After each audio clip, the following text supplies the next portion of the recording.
বিশ্বনবী সাল্লাল্লাহু আলাইহি ওয়াসাল্লাম বললেন, ও আমার সাহাবীগণ, তোমরা শোনো, ওই বিলালকে চেঞ্জ করা যাবে না, কারণ বিলাল ইসলাম গ্রহণ করতে গিয়ে যতটা পরীক্ষা দিয়েছে, কিন্তু তোমরা ততটা পরীক্ষা দাও নাই। কথা বলুন ঠিক কিনা? সাহাবা ইকরামগণ মাঝে মধ্যে এসে বিশ্বনবী সাল্লাল্লাহু আলাইহি ওয়াসাল্লামকে এই কথাগুলো বলেন। একদিনকে হঠাৎ করে বিশ্বনবী সাল্লাল্লাহু আলাইহি ওয়াসাল্লাম বিলালকে লক্ষ্য করে বললেন, ওরে বিলাল, যাও, আগামীকাল থেকে ফজরের আজান তুমি আর দেবা না। সুন্দর কণ্ঠ দেখে, সুন্দর চেহারাওয়ালা দেখে একজন মুয়াজ্জিন সেট করা হয়েছে, সে আজান দেবে, তুমি আজান দেবা না। এশার নামাজ হয়ে গেল। আমার প্রিয় ভাইরা, এশার নামাজ শেষ করে সাহাবা ইকরামগণ যার বাড়ি সবাই চলে গেলেন। এরপরে বিশ্বনবী সাল্লাল্লাহু আলাইহি ওয়াসাল্লাম তিনি নিজেও বাড়ির মধ্যে চলে গেলেন। আউযু বিল্লাহি মিনাশ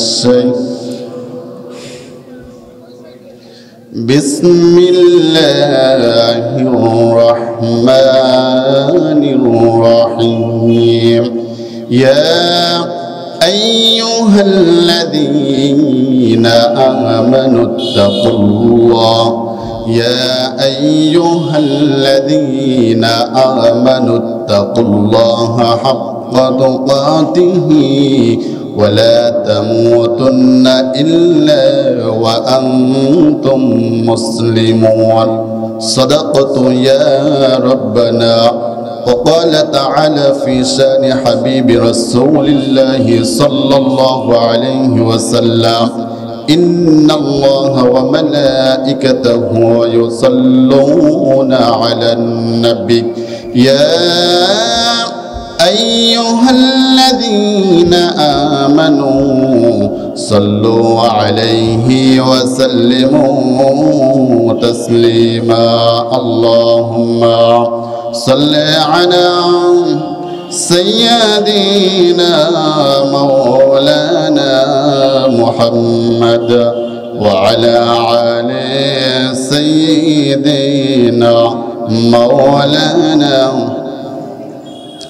ইমানের পথে অবিচল থেকে আমার মরণ যেন হয়।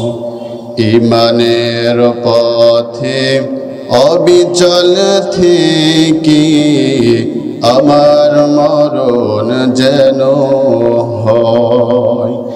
তোমারই কাছে চাওয়া আমার, তোমারই কাছে পাওয়া আমার, মহামহিম দয়াময়। ইমানের পথে অবিচল থেকে আমার মরণ যেন হয়। আল্লাহুম্মা সাল্লি আলা মাওলানা মুহাম্মদ। একটু জিকির করে লা ইলাহা, জোরে লা ইলাহা লা ইলাহা ইল্লাল্লাহ লা ইলাহা ইল্লাল্লাহ। আল্লাহ নামের জিকির করবে যারা, আল্লাহর প্রিয় বান্দা তারা, আল্লাহর প্রিয় বান্দা যারা, জান্নাত প্রবেশ করবে তারা।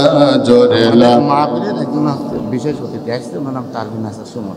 একটু বলি শুভ সালাম চাই। লা ইলাহা ইল্লাল্লাহ মুহাম্মাদুর রাসূলুল্লাহ। সকলে সাল্লাল্লাহু আলাইহি ওয়াসাল্লাম। আমাদের মাহফিলের বিশেষ অতিথি তানভীর হাসান সুমন উপস্থিত হয়েছেন।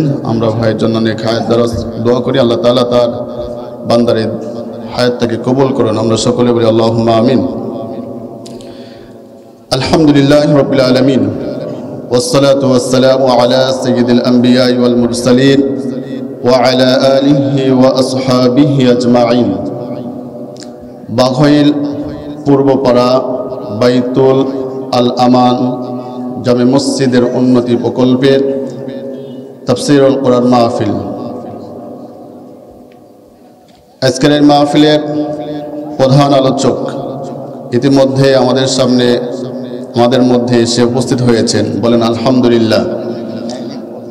প্রধান আলোচক উনি মেহমানখানায় আছেন, আলহাজ মাওলানা মুফতি আবুল বাশার জিহাদি সাহেব বিশেষ আলোচক হিসাবে আলোচনা রেখে আমাদেরকে ধন্য করেছেন। হযরত মাওলানা মুহাম্মদ রাশিদুল ইসলাম আজকের এই মাহফিলের প্রধান অতিথি জনাব মোহাম্মদ সিরাজুল ইসলাম সিরাজ সর্দার, বীর মুক্তিযোদ্ধা, সাবেক সংসদ সদস্য পাবনা 4, সাবেক সভাপতি পাবনা জেলা বিএনপি ও সদস্য স্থায়ী কমিটি। আরও উপস্থিত আছেন বিশেষ অতিথি হিসাবে অনেকেই, সকলের নাম বলা সম্ভব হবে না, তো আমরা সকলে তাদের সবার জন্য দোয়া করি। প্রিয় ভাইরা, এই মঞ্চে আরও উপস্থিত রয়েছেন এই জাতির শ্রেষ্ঠ সন্তান ওলামায়ে কেরামগণ, গণ্যমান্য অত্র এলাকার প্রিয় ব্যক্তিবর্গ। আমার সামনে উপস্থিত রয়েছেন এই আজকের মাহফিলের প্রধান আকর্ষণ, সম্মানিত আমার দিন প্রিয়, কোরআন প্রিয়, ইসলাম প্রিয়, কলিজার টুকরো আমার যুবক ভাইরা এবং বাবাজিরা। পর্দার আড়ালে রয়েছেন শ্রদ্ধেয় আমার মা এবং বোনেরা। আজকের এই মাহফিল আরও উপস্থিত রয়েছেন সম্মানিত সাংবাদিক বৃন্দমণ্ডলী, উপস্থিত রয়েছেন প্রশাসনিক ভাইরা। সকলের প্রতি আমার আবারও হৃদয় নিংড়ানো সালাম, আসসালামু আলাইকুম ওয়া রাহমাতুল্লাহি তাআলা ওয়া বারাকাতুহু। প্রিয় ভাইরা, আমার উপর কি আপনারা কষ্ট পেয়েছেন? আওয়াজ দিতে হবে, কষ্ট পেয়েছেন আপনারা? আমি প্রথম একবার সালাম দিয়েছি, আবার পুনরায় সালাম দিয়েছি, কিন্তু সালামের জবাবটা কাঙ্ক্ষিত মানের পাই নাই। যেহেতু সালামের জবাবটা কাঙ্ক্ষিত মানের পাই নাই, সেই জায়গা থেকে আমাকে বুঝে নিতে হচ্ছে আমার উঠাতে আপনারা কষ্ট পেয়েছেন। কি কষ্ট পেয়েছেন নাকি প্রিয় ভাইরা? আমি আবারও আপনাদেরকে সালাম দিচ্ছি, আসসালামু আলাইকুম ওয়া রাহমাতুল্লাহি তাআলা ওয়া বারাকাতুহু। আলহামদুলিল্লাহ। প্রিয় ভাইরা, সবাই কেমন আছেন? একটু আওয়াজ দিয়ে বলেন দেখি, কেমন আছেন সবাই? আওয়াজ হয় নাই, সবাই কেমন আছেন? আমাদেরকে ভালো রাখেন যিনি, তিনি কে? কথা হয় নাই, আওয়াজ হয় নাই। আমাদের ভালো রাখেন যিনি, তিনি কে? আরো আওয়াজ দিতে হবে, ওই মালিকের নামটা আওয়াজ দিয়ে বলতে হবে। আমাদের ভালো রাখেন যিনি, তিনি কে? মালিকের নাম নিতে কি আমাদের কোনো লজ্জাবোধ আছে? কোনো সংকোচবোধ আছে? মালিকের নাম নেব হৃদয় ভরে, কথা বলেন ঠিক কিনা? এই পৃথিবীতে এমন কোনো কারোর নাম নেই যেই নামটা নিলে হৃদয়টা শীতল হয়ে যায়। একটা নাম রয়েছে, আমার মালিকের নাম। আওয়াজ দিতে হবে, কথা বলুন ঠিক কিনা? প্রিয় ভাইরা, আমরা কিন্তু মাঝে মাঝে অসুস্থ হয়ে যাই, কথা বলেন ঠিক কিনা? এই অসুস্থ করবার মালিক কে? আরো আওয়াজ দেন, অসুস্থ করবার মালিক কে? এই অসুস্থ থেকে যিনি সুস্থ করেন তিনি কে? বিশ্বাস আছে তো? কথা বলেন, বিশ্বাস আছে তো? আমার পূর্বে আমার প্রিয় ভাই রাশেদুল ইসলাম শিরিকের উপরে কিছু কথা বলতেছিলেন, আমি সেই জায়গা থেকে একটি কথা টান দিতে চাই। আমরা যখন অসুস্থ হয়ে যাই, মাঝে মধ্যে সমাজের মধ্যে কিছু মানুষ দেখি আমরা বাবার দরবারে চলে যাই, কি বলেন, আছে না নাই? তার মানে বোঝা যায় ও মালিকের উপরে ভরসা নাই। ভরসা কার উপরে? বাবার উপরে। আসলে বাবার কোনো ক্ষমতা আছে? আওয়াজ দিতে হবে, ক্ষমতা আছে? ক্ষমতা নাই। ক্ষমতা সব কার হাতে? আল্লাহর হাতে। প্রিয় ভাইরা, যে মালিক আমাদেরকে সুস্থ রাখলেন, ভালো রাখলেন, সেই মালিকের দরবারে শুকরিয়া আদায় করার প্রয়োজন আছে না নাই? আরো আওয়াজ দেন, আছে না নাই? প্রিয় ভাইরা, রবের পক্ষ থেকে বান্দার জন্য সবচেয়ে বড় নিয়ামত হলো সুস্থতা। কথা বলেন ঠিক কিনা? বড় নিয়ামত হলো সুস্থতা। এই পৃথিবীতে একজন নবী ছিলেন, নাম তার হলো হযরত মূসা আলাইহিস সালাতু ওয়াস সালাম। নামটা শুনেছেন? হযরত মূসা আলাইহিস সালাতু ওয়াস সালাম, ইনি সরাসরি কথা বলতেন আল্লাহ তাআলার সাথে। ওয়াকাল্লামাল্লাহু মূসা তাকলিমা, সরাসরি কথা বলতেন কার সঙ্গে? আরো আওয়াজ দেন, কথা বলতেন কার সঙ্গে? আল্লাহর সঙ্গে। একটু সাউন্ড বাড়ান। মাঝে মধ্যেই মালিককে প্রশ্ন করে বসতেন। একদিনকে মালিককে প্রশ্ন করে বসলেন, রব্বে কারীম, আমি তোমাকে একটি প্রশ্ন করতে চাই। রব্বুল আলামিন বললেন, মূসা প্রশ্ন করো। মূসা আলাইহিস সালাতু ওয়াস সালাম বললেন, রব্বুল আলামিন, প্রশ্নটা হলো আজকের জন্য, এই মুহূর্তের জন্য আপনি মনে করেন আপনি রব্বে কারীম হলো মূসা আর আমি মূসা হলো আল্লাহ। এটা কি সম্ভব? আওয়াজ হয় না, এটা কি সম্ভব? আল্লাহ তাআলা বললেন, মূসা এটা কি সম্ভব নাকি? মূসা আলাইহিস সালাতু ওয়াস সালাম বললেন, এটা যে অসম্ভব এটা আমি মূসা নিজেও জানি। আল্লাহু আকবার বলেন। মূসা আলাইহিস সালাতু ওয়াস সালাম বললেন, রব্বে কারীম, আজকের জন্য, এই মুহূর্তের জন্য আপনি মনে করে নেন, মনে করে নেন। কারণ দোস্তের মধ্যে, বন্ধু বন্ধুর মধ্যে কথা বলেন, ঠিক কি না? আমার প্রিয় বন্ধুগণ, মূসা আলাইহিস সালাতু ওয়াস সালাম রব্বুল আলামিনকে যখন এই কথা বললেন, রব্বুল আলামিন মূসাকে বললেন, ওরে মূসা যাও, আমি মনে করে নিলাম আমি রব্বে কারীম হলো মূসা আর তুমি মূসা হলো আল্লাহ। এখন প্রশ্নটা কি বলো? মূসা আলাইহিস সালাতু ওয়াস সালাম রব্বুল আলামিনকে লক্ষ্য করে বললেন, রব্বুল আলামিন, এমনটাই যদি কখনো হয়ে যেত তাহলে বলো দেখি তুমি মূসা হয়ে আল্লাহর কাছে সবচেয়ে বড় নিয়ামত হিসাবে কি চাইতে? রব্বুল আলামিন বললেন, মূসা শোনো, এমনটাই যদি কখনো হয়ে যেত তাহলে পরে আমি মূসা হয়ে আমার মালিকের কাছে বলতাম, রব্বুল আলামিন, আমাকে সবচেয়ে বড় নিয়ামত হলো সুস্থতা দান করো। আল্লাহু আকবার। আমার প্রিয় বন্ধুগণ, সেই মহান মালিকের পক্ষ থেকে বড় নিয়ামত হলো সুস্থতা। কথা বলেন ঠিক কিনা? এই পৃথিবীতে অনেকজন নবী ছিলেন। হযরত আইয়ুব আলাইহিস সালাতু ওয়াস সালাম, আইয়ুব আলাইহিস সালাতু ওয়াস সালামকে আল্লাহ রাব্বুল আলামিন দীর্ঘদিন তাকে অসুস্থ করে বিছানায় রেখেছিলেন। কথা বলেন ঠিক কিনা? মূসা আলাইহিস সালাতু ওয়াস সালামকে দীর্ঘদিন অসুস্থ করে, আইয়ুব আলাইহিস সালাতু ওয়াস সালামকে দীর্ঘদিন অসুস্থ করে জমিনের মধ্যে ফেলাই রাখলেন। এতটাই অসুস্থ, কিতাবের মধ্যে আসে তিনি দীর্ঘদিন অসুস্থ হয়ে জমিনের মধ্যে ছিলেন। 1 বছর নয়, 2 বছর নয়, একটা হাদিসের মধ্যে আসে 12 বছর, আর একটা বর্ণনার মধ্যে আসে 18 বছর তিনি অসুস্থ ছিলেন। আমরা কমটা ধরে নিলাম, 12 বছরে তিনি অসুস্থ ছিলেন। এই অসুস্থ থাকার পর আইয়ুব আলাইহিস সালাতু ওয়াস সালামকে তার পরিবার থেকে বের করে দিলেন। তার সন্তানগুলো তার কাছে থাকলেন না। তার সহায় সম্পত্তি যা ছিল সব থেকে তাকে বঞ্চিত করে ঘর থেকে বের করে দিলেন। আইয়ুব আলাইহিস সালাতু ওয়াস সালাম, তার সঙ্গে তার একজন স্ত্রী ছিলেন। কথা বলেন ঠিক কিনা? আমার প্রিয় বন্ধুগণ, এই ঘটনা আমরা কম বেশি সকলেই জানি, আমার সেদিকে বর্ণনা নয়, মূল কথা আপনাদেরকে বলি। আইয়ুব আলাইহিস সালাতু ওয়াস সালাম দীর্ঘদিন অসুস্থ হয়ে জমিনের মধ্যে অবস্থান করলেন। অসুস্থতা এতটাই বেশি, শরীরের মধ্যে ঘা পচন শুরু হয়েছে। শরীরের মধ্যে হাত উঠিয়ে তাকে বসিয়ে দিবেন এমন একটি জায়গা, খালি জায়গা আইয়ুব আলাইহিস সালাতু ওয়াস সালামের ছিল না। আমার প্রিয় বন্ধুগণ, এই পৃথিবীতে নবী রাসূল যতটা পরীক্ষা দিয়েছেন, আমরা এতটা কেউ পরীক্ষা দেই না। আইয়ুব আলাইহিস সালাতু ওয়াস সালামের শরীরের মধ্যে ঘা পচন শুরু হয়ে গিয়েছে যখন, এক পর্যায়ে আইয়ুব আলাইহিস সালাতু ওয়াস সালামের জিহ্বার মধ্যে ঘা পচন শুরু হয়ে গেল।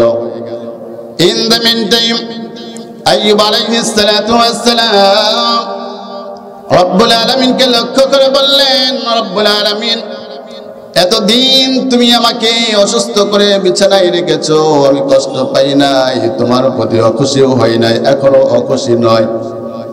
তবে আমার শরীরের মধ্যে ঘা পচন দিয়েছো, আমার জিহ্বাটা ভালো ছিল, এই জিহ্বা দিয়েই তোমার নামের জিকির করেছি।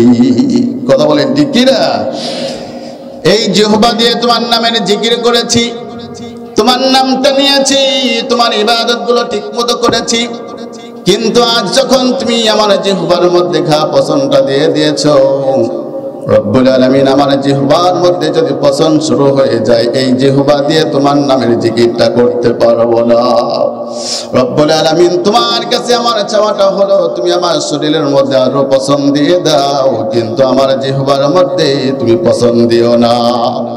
মুসা আলাইহিস সালাম, আইয়ুব আলাইহিস সালাতু ওয়াস সালাম যখন রব্বি কারীমের নিকট এই দোয়াটা করে দিলেন, করার সঙ্গে সঙ্গে রব্বুল আলামিন তার নবীর অসুস্থতাগুলোকে দূর করে দিলেন, ভালো করে দিলেন।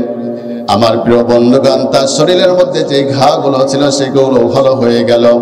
আমার প্রিয় ভাইয়েরা, কিতাবের মধ্যে আসে আইয়ুব আলাইহিস সালাতু ওয়াস সালাম 70 বছর পর্যন্ত সুস্থ ছিলেন। এই সুস্থ থাকা অবস্থায় আইয়ুব আলাইহিস সালাতু ওয়াস সালামের চেহারা যতটা সুন্দর ছিল না, এখন অসুস্থ থাকার পর যখন সুস্থ হলেন, তার চাইতেও বেশি সুন্দর করে বানিয়ে দিলেন একজন। তিনি কে? আইয়ুব আলাইহিস সালাতু ওয়াস সালামকে তার পরিবারের কাছে ফিরিয়ে দিলেন, তার সহায় সম্পত্তিগুলো, সন্তানগুলোকে তার নিকট ফিরিয়ে দিলেন। একদিন আইয়ুব আলাইহিস সালাতু ওয়াস সালাম রব্বুল আলামিনকে লক্ষ্য করে বললেন, রব্বুল আলামিন, তুমি আমাকে অসুস্থ করলে, অসুস্থ করে জমিনের মধ্যে দীর্ঘদিন তুমি আমাকে ফেলাই রাখলে, এরপরে তুমি আবার আমাকে সুস্থ করলে। তোমার কাছে একটি বিষয় জানতে চাই রব্বুল আলামিন, তুমি যে আমাকে দীর্ঘদিন অসুস্থ করে রাখলা, এরপরে তুমি সুস্থ করলা, এই যে অসুস্থ করে দীর্ঘদিন আমাকে জমিনের মধ্যে ফেলাই রাখলা, বলো দেখি তোমার লাভটা কি হলো? আল্লাহু আকবার! তোমার লাভটা কি বলো? রব্বে কারীম সঙ্গে সঙ্গে তার নবীকে লক্ষ্য করে বললেন, ওরে আমার পয়গম্বর, শোনা শোনা, তুমি যখন আমাকে ডাক দিয়েছ, তুমি যখন সুস্থ ছিলে, ওই সুস্থ অবস্থায় যখন তুমি আমাকে ডাকতে, তখনও তোমার ডাকে আমি খুশি ছিলাম। কিন্তু যখন তুমি অসুস্থ হয়ে আমাকে ডাক দিয়ে চলে গেলাম, ও আমার পয়গম্বর, অসুস্থ হয়ে যাওয়ার পর এক একটা ডাকে তার চাইতেও হাজার হাজার বেশি গুণে তোমার প্রতি আমি খুশি হয়ে গিয়েছি। আমার প্রিয় বন্ধুগণ, মূল বিষয়টা হলো, আমরা সুস্থ থাকলেও শুকরিয়া আদায় করব কার? অসুস্থ হলেও শুকরিয়া আদায় করব কার? আওয়াজ হয় না, শুকরিয়া আদায় হবে কার? আল্লাহ তাআলা। এখান থেকে যে বিষয়টা শিক্ষাটা হলো, বান্দাকে যখন অসুস্থ করে ফেলেন, ওই অসুস্থ করার মধ্য দিয়ে বান্দা যদি আল্লাহকে ডাকেন, আল্লাহ তাআলা ওই ডাকে আরো বেশি খুশি হয়ে যায়। কথা বলেন ঠিক কিনা? তো আল্লাহ তাআলা যেন আমাদের সব সময় তার শুকরিয়া আদায়ের মধ্যে রাখেন। আল্লাহ তাআলা যেন আমাদেরকে কবুল করেন। সকলে বলি আল্লাহুম্মা আমিন। আমরা সেই মহান রবের দরবারে শুকরিয়া আদায় করে পড়ছি আলহামদুলিল্লাহ। আমরা লক্ষ কোটি দরুদ ও সালাম পড়ছি সেই নবীর প্রতি, যেই নবীর আদর্শ গ্রহণ করতে পারলে এই জীবনটা সফল। কথা বলেন ঠিক কিনা? আমরা সেই নবীর প্রতি লক্ষ কোটি দরুদ ও সালাম পড়ব, যেই নবীর আদর্শ গ্রহণ করতে পারলে মহান রব্বে কারীম ওই বান্দার প্রতি খুশি হয়ে যায়, ওই বান্দার প্রতি খুশি হয়ে বান্দার জীবনের গুনাহগুলোকে মাফ করে দেয়। কথা বলেন ঠিক কিনা? আমরা সেই নবীর প্রতি লক্ষ কোটি দরুদ ও সালাম পড়ছি, আমরা সকলে পড়ছি সাল্লাল্লাহু আলাইহি ওয়াসাল্লাম।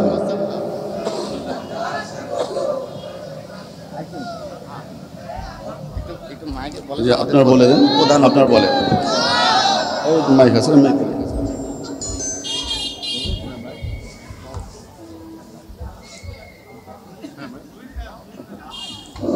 আমাদের আজকের পূর্ব বাগবেল আল বাইতুল আমার জামা মসজিদের যিনি প্রধান অতিথি, বীর মুক্তিযোদ্ধা, সাবেক সংসদ সদস্য পাবনা সাহেব এবং সাবেক জেলা বিএনপি সভাপতি এবং জাতীয় নির্বাহী কমিটির সদস্য, আমাদের বাগল গ্রামের গর্ব, আমাদের গার্জিয়ান, অভিভাবক, উনি আমি দাওয়াত করছিলাম, উনি আসছে আমাদের মাঝে।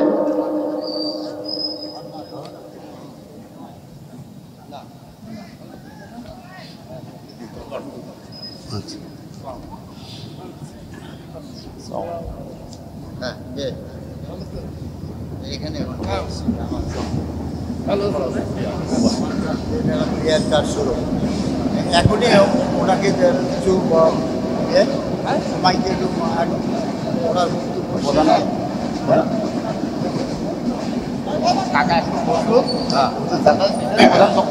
প্রিয় উপস্থিতি, আমরা আমাদের আজকের মাহফিলের প্রধান অতিথিকে পেয়ে গিয়েছি। বলি আলহামদুলিল্লাহ।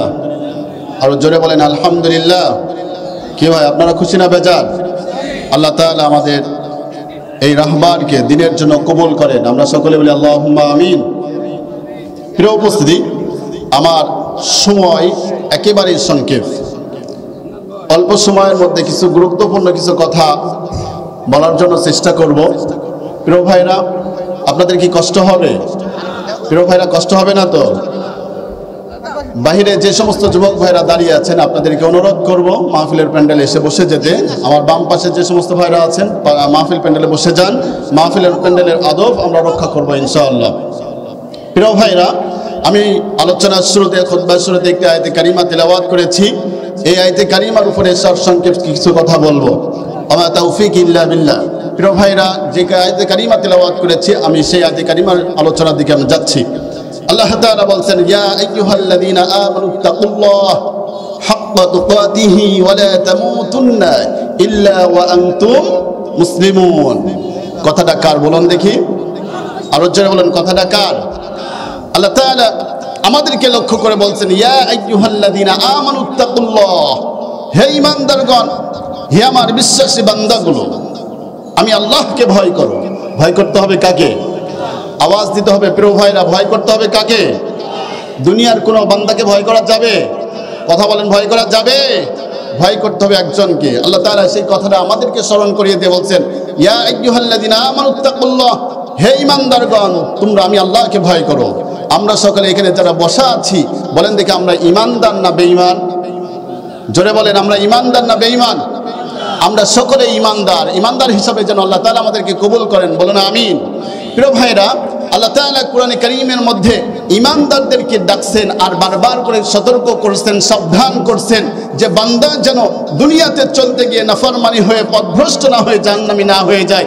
এই জন্য কিন্তু বান্দাকে আল্লাহ তাআলা বারবার করে ঈমানদার বলে ডেকে ডেকে বান্দাকে সাবধান করেছেন। বলুন আল্লাহু আকবার। আমার প্রিয় বন্ধুগণ, যেই কথাটি আল্লাহ রাব্বুল আলামিন এই জায়গায় আমাদেরকে সাবধান করলেন, সতর্ক করলেন, রব্বুল আলামিন বলেন, ও গোলাম শোনো শোনো, ইয়া আইয়ুহাল্লাযীনা আমানুত্তাকুল্লাহা হাক্কা তুকাতিহি ওয়া লা তামুতুন্না ইল্লা ওয়া আনতুম মুসলিমুন। জোরে বলুন আল্লাহু আকবার। রব্বুল আলামিন বলেন, ও গোলাম শোনো শোনো, ও আমার বিশ্বাসী বান্দাগুলো, ও আমার ঈমানদার বান্দাগুলো, তোমরা আমি আল্লাহ রাব্বুল আলামিনকে ভয় করো, যথাযথভাবে ভয় করো, ভয় করার মতো ভয় করো। আর আমি আল্লাহ রাব্বুল আলামিন তোমাদেরকে সতর্ক করলাম, সংকেত দিলাম, ওয়ালা তামুতুন্না ইল্লা ওয়া আনতুম মুসলিমান। ও গোলাম, খবরদার খবরদার, মুসলিম না হয়ে তোমরা মৃত্যুবরণ করবে না। আল্লাহু আকবার। আমার প্রিয় বন্ধুগণ, আল্লাহ রাব্বুল আলামিন ঈমানদার বান্দাগুলোকে বেশ ভালোবাসে, বড় পছন্দ করে। এই জন্য আল্লাহ রাব্বুল আলামিন কোরআনে পাকের মধ্যে বারবার করে ঈমানদারদেরকে ঈমানদার বলে বলে ডেকেছেন। সবগুলো কথা বলার সময় আমার হবে না, জাস্ট দুইটা কথা আপনাদের সামনে উপস্থাপন করতে চাই। আল্লাহ রাব্বুল আলামিন অপর একটা আয়াতে কারিমা নাজিল করলেন, ও গোলাম শোনো, ইয়া আইয়ুহাল্লাযীনা আমানুত্তাকুল্লাহা ওয়া যারু মা বাকিয়া মিনার রিবা ইন কুনতুম মুমিনিন। জোরে বলুন আল্লাহু আকবার। আর একটু জোরে বলুন না আল্লাহু আকবার। আল্লাহ রাব্বুল আলামিন বললেন, গোলাম শোনো শোনো, ইয়া আইয়ুহাল্লাযীনা আমানুত্তাকুল্লাহ, ও আমার বিশ্বাসী বান্দাগুলো, আমার ঈমানদার বান্দাগুলো, তোমরা আমি আল্লাহ রাব্বুল আলামিনকে ভয় করো। ওয়াজারু মা বাকিয়া মিনার রিবা, আর তোমরা সুদকে ছেড়ে দাও, সুদকে পরিত্যাগ করো। ইন কুনতুম মুমিনিন, যদি তোমরা মুমিন হও। আমার প্রিয় বন্ধুগণ, বলুন দেখি আমাদের সমাজে সুদ আছে না নাই? কথা হয় না, আছে না নাই? কম না বেশি? আরো জোরে বলেন, কম না বেশি?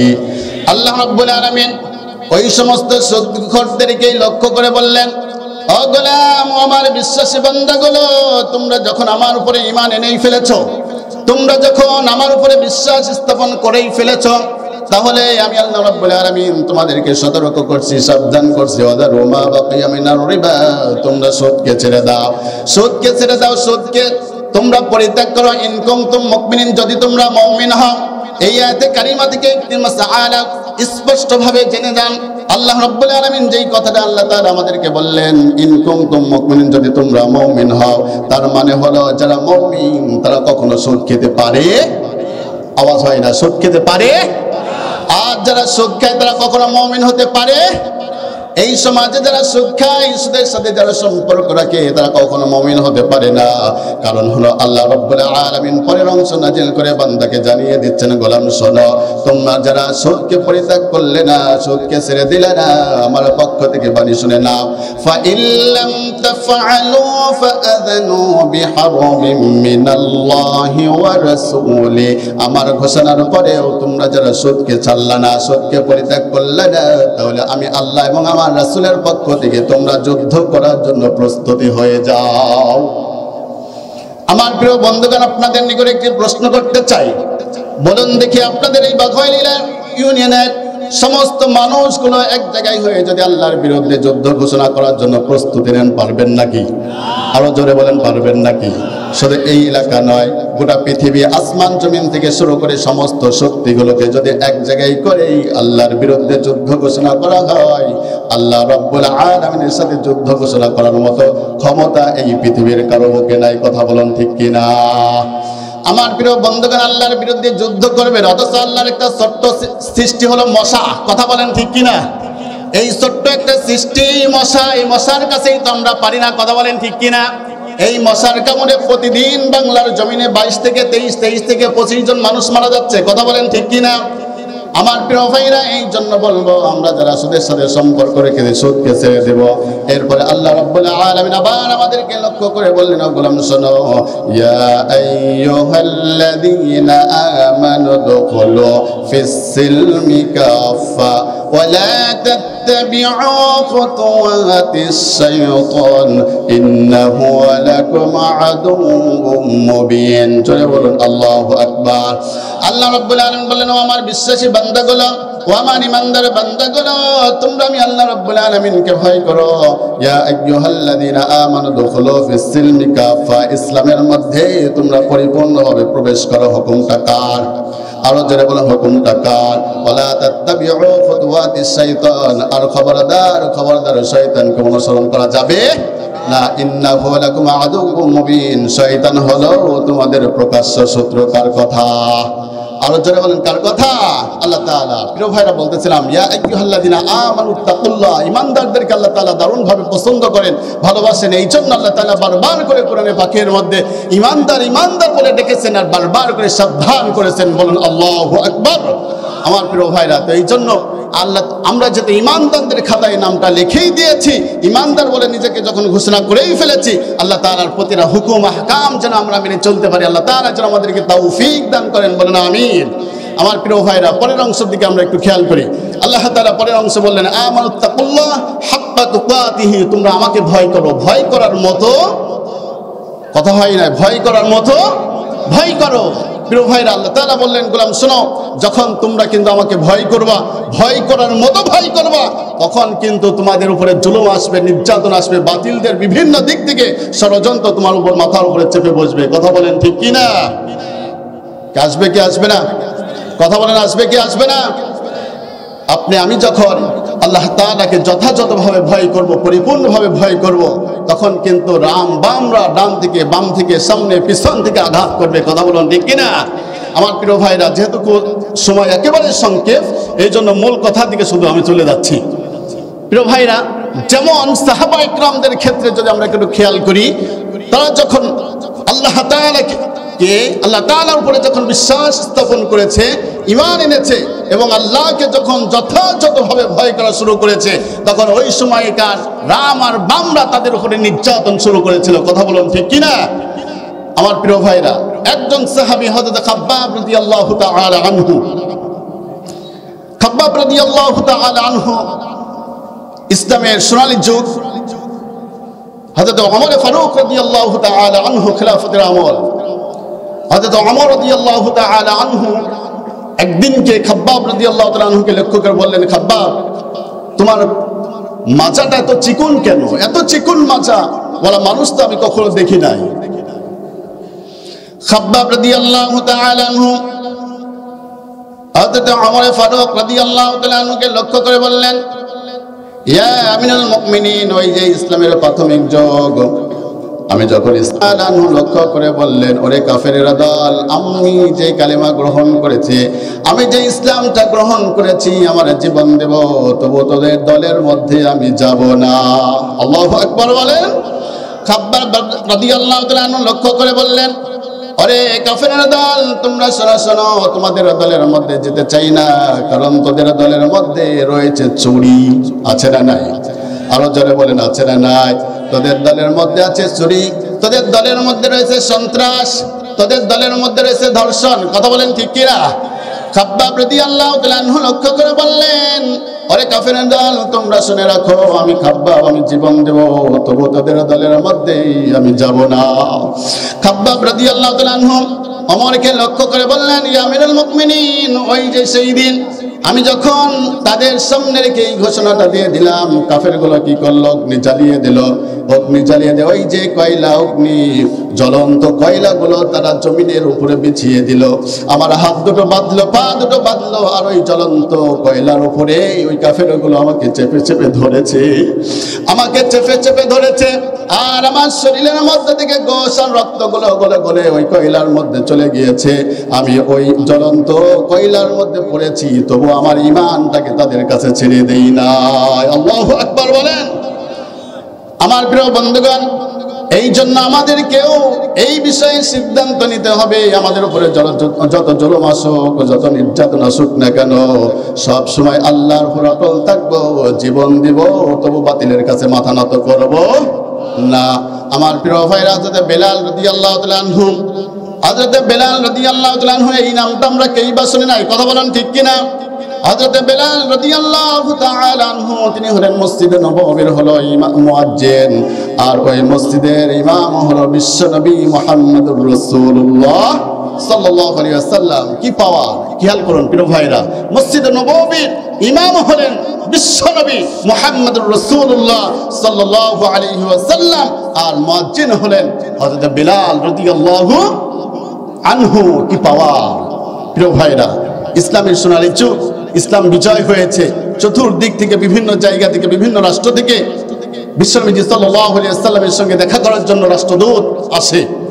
কিছু সাহাবা ইকরামগণ বিশ্বনবী সাল্লাল্লাহু আলাইহি ওয়াসাল্লামকে বললেন, ইয়া রাসূলুল্লাহ সাল্লাল্লাহু আলাইহি ওয়াসাল্লাম, বিভিন্ন রাষ্ট্র থেকে আপনার সঙ্গে মানুষ দেখা করতে আসে, আর আপনার পাশে বসে থাকে বেলাল, একজন হাবশী গোলাম, কালো রঙের ধূসর একজন মানুষ, দেখতে কেমন যেন মনে হয়। সে আবার আজান দেয়, আজান ভাঙ্গা ভাঙ্গে কণ্ঠে আজান দেয়, আজানটা খুব একটা সুন্দর লাগে না।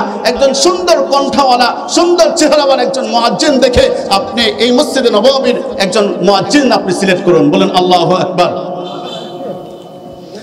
বিশ্বনবী সাল্লাল্লাহু আলাইহি ওয়াসাল্লাম বললেন, ওয়ামার সাবিগান, তোমরা শোনো, ওই বিলালকে চেঞ্জ করা যাবে না, কারণ বিলাল ইসলাম গ্রহণ করতে গিয়ে যতটা পরীক্ষা দিয়েছে, কিন্তু তোমরা ততটা পরীক্ষা দাও নাই। কথা বলুন ঠিক কিনা?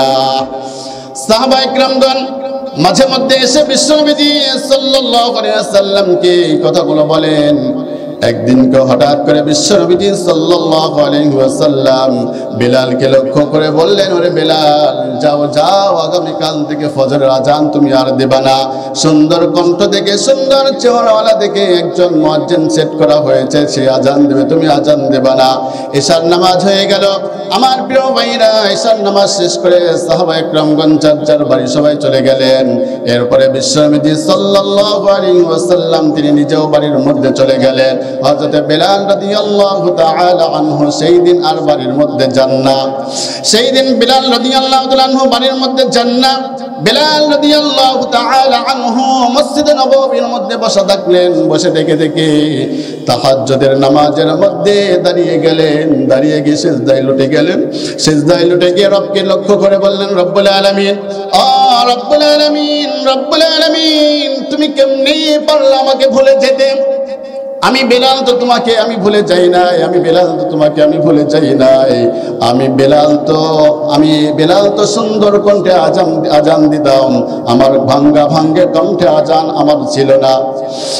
আমি যখন ইসলামটা গ্রহণ করলাম, ইসলামটা গ্রহণ করার কারণে আমার মনে উমাইয়া জানতে পেরে আমাকে ধরলো আর মরুভূমির মধ্যে নিয়ে চলে গেল।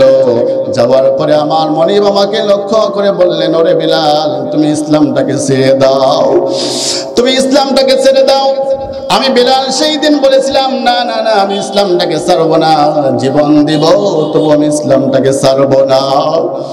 আমার মনিব আমাকে কি করলো, ওই মরুভূমির মধ্যে আমাকে শুইয়ে দিল।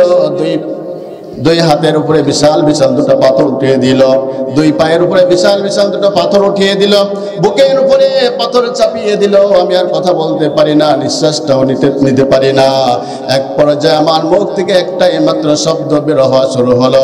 সকলে যারা পারেন বলুন, কুল হুয়াল্লাহু আহাদ আল্লাহুস সামাদ লাম ইয়ালিদ ওয়া লাম ইউলাদ ওয়া লাম ইয়াকুল লাহু কুফুয়ান আহাদ। জোরে বলুন আল্লাহু আকবার।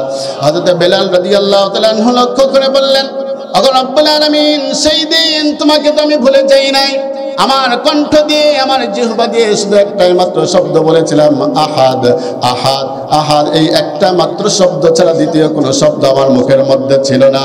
এই শব্দের কারণে যখন আমার মনে উমাইয়া জানতে পারলো, বুঝতে পারলো, ঠিক ওই মুহূর্তে আমার মনে কি করলো, আমার মুখের মধ্যে হাতটা ঢুকিয়ে দিল, টান দিয়ে জিহ্বাটা বের করলো। বের করে ওই যে বাবলা গাছের কাঁটা, ওই কাঁটাগুলো 1 থেকে 4টা কাঁটা বের করে আমার জিহ্বার মধ্যে সে ঢুকিয়ে দিয়েছিল। কি যে কষ্ট আমি পেয়েছিলাম, আমার জিহ্বার মধ্যে 4টি কাঁটা ঢুকিয়ে দিল। এতটা কষ্ট পেয়েছিলাম রব্বুল আলামিন, সেই মুহূর্তেও তো তোমাকে আমি ভুলে যাই নাই। আজকে কেমনে পারলা তুমি আল্লাহ আমাকে ভুলে যেতে? কথা বলুন ঠিক কি না?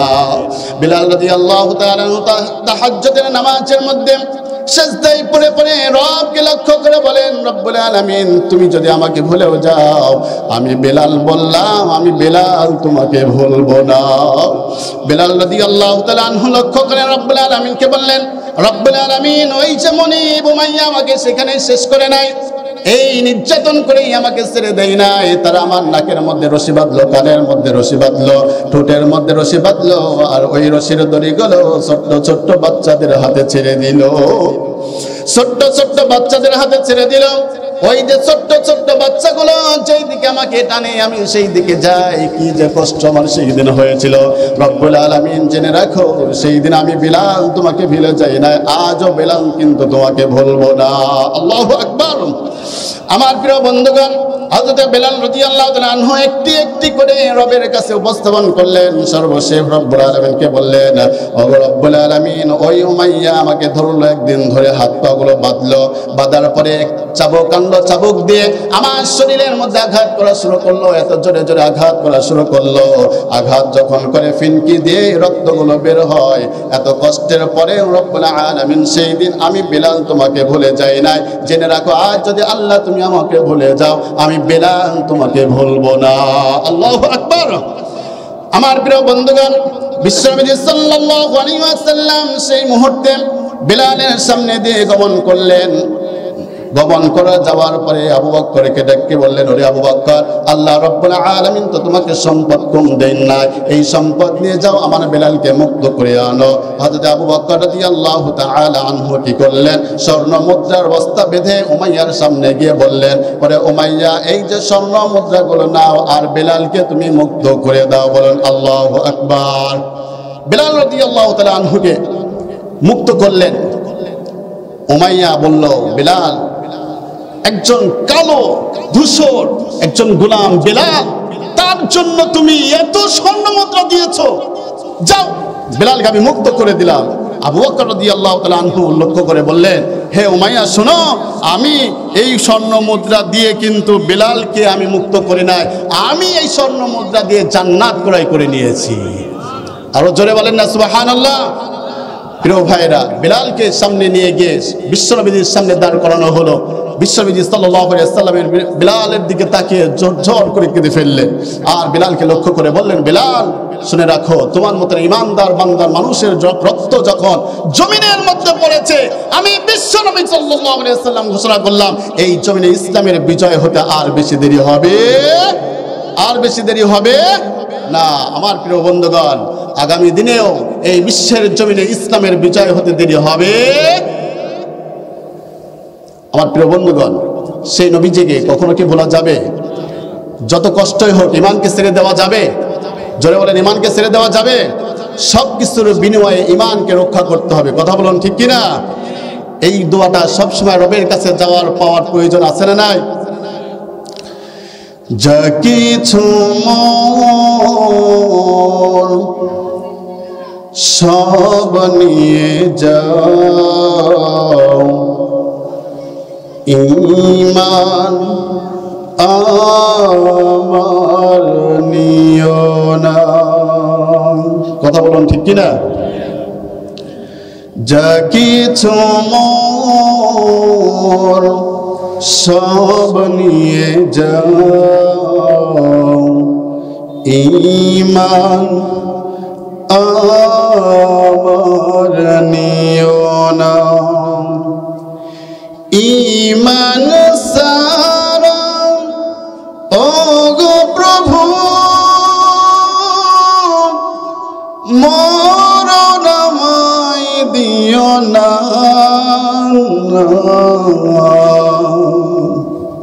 যা কিছু মন সব নিয়ে যাও, ঈমান আমার নিও না। দীপ্ত পেশা থাকবা না থাক, ঈমান বড়ই দামি। কথা বলুন ঠিক কিনা? দীপ্ত পেশা থাকবা না থাক, ঈমান বড়